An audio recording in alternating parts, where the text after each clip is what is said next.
केस तालुक्यातील मस्साजोगचे सरपंच संतोष देशमुख यांच्या हत्या प्रकरणात आता 83व्या दिवशी आरोपींवर 1,500 पानांचं दोषारोपपत्र दाखल करण्यात आले। सीआयडीचे प्रमुख बसवराज तेली तसंच तपास अधिकारी अनिल गुजर, किरण पाटील यांनी बीड न्यायालयात दुपारी 4 वाजता हे दोषारोपपत्र दाखल केलं। संतोष देशमुख हत्या प्रकरणात खंडणी आणि हत्येच्या आरोपाखाली वाल्मिक कराडसह सुदर्शन घुले, सुधीर सांगळे, प्रतीक घुले, महेश केदार, जयराम चाटे, सिद्धार्थ सोनवणे, कृष्णा आंधळे, विष्णू चाटेवर गुन्हे दाखल करण्यात आलेत। तसंच मकोका देखील लावण्यात आला। मात्र कृष्णा आंधळे हा आरोपी अजूनही फरार आहे।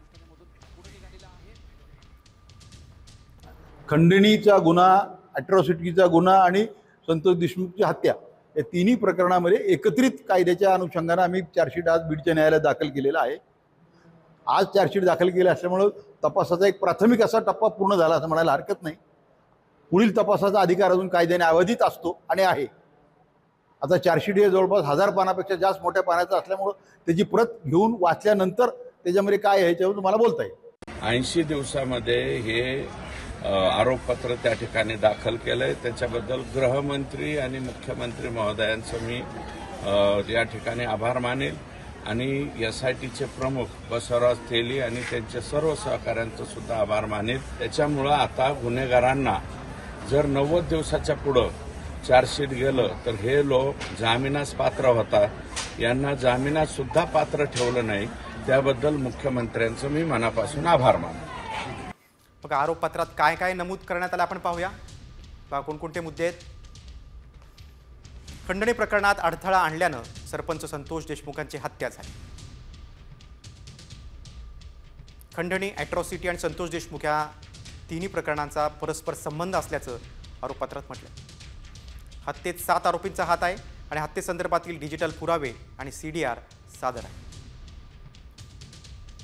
वाल्मिक कराड आणि सुदर्शन घुलेच्या संघटित गुन्हेगारीचा देखील तपास करण्यात आलाय।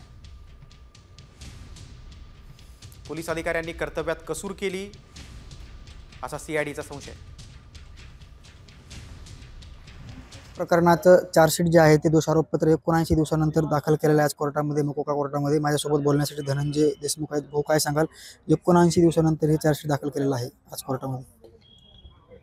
खऱ्या अर्थानं जे SITची टीम होती, CIDची टीम होती आणि ही यंत्रणा राबवताना जे अधिकारी होते ते मोठ्या प्रमाणात याच्यामध्ये नियुक्त असल्यामुळे या प्रकरणाचा तपास हा गतिमान पद्धतीने झालेला आहे, वेगानं झालेला आहे आणि त्याचं चार्जशीट आज फाईल कॉपी भेटेल त्यावेळेस आपल्याला खऱ्या अर्थानं कळेल की त्याच्यामध्ये तपासाचे काय भाग आहेत सगळे, त्याच्यामध्ये सगळं हे कटकारस्थान कसं झालं, अपहरण कसं झालं, खंडणी कशी गोळा केली जात होती किंवा याच्यामध्ये तपासात कोणाकोणाला घेतलेलं आहे, ह्या सगळ्या गोष्टी आपल्याला समोर येणार। दोषारोपपत्र ज्यावेळेस आपल्या हातात येईल त्यावेळेस आपल्याला जे आपण वारंवार भेटत होतो त्यानुसार सगळ्या गोष्टी त्याच्यामध्ये प्रॉपर आलेल्या आहेत का त्याच्यात काही उणिवा राहिल्यात हे त्या दिवशीच आपल्याला समजणार आहे, ज्या दिवशी आपल्याला त्या चार्जशीटची कॉपी आपल्याकडे येईल। नक्कीच न्याय मिळाला पाहिजे अशी देखील मागणी धनंजय देशमुख यांनी केलेली आहे। साम टीव्हीसाठी योगेश काशीद, बीड।